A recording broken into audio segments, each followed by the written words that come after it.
Hello, Meoni here, and welcome back to another housing item preview for Final Fantasy XIV. 5.25 added only a small selection of brand new housing items to the game, but one of these featured on their patch preview site for 5.25 was this one, known in-game then as the Mahogany Aqueduct. This is a level 80 carpenter craft using 6 mahogany lumber, 4 lignum vitae lumber, and 5 underground spring water.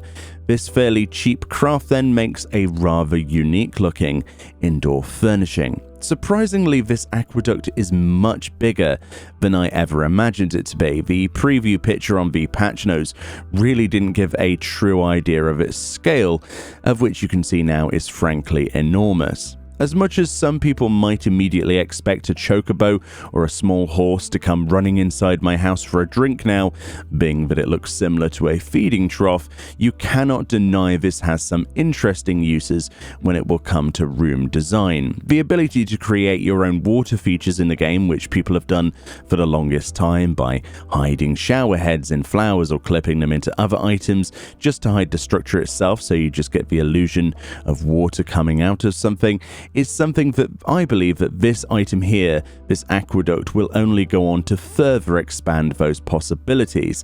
Being a long, thin body of water, you could actually make some really cool things with multiples of these clipped together. The only downside I personally see is that clipping them together would actually result in there still being an end visible to end, but perhaps you could hide that with some foliage or something.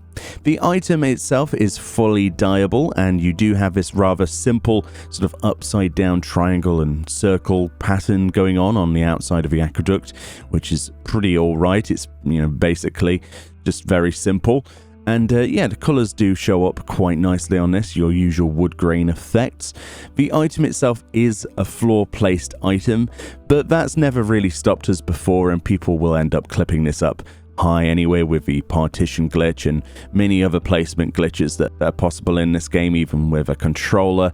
There are plenty of great ideas that could come with this item's addition to the game, and those limitations will be purely based on your own thought and skill to actually utilize it.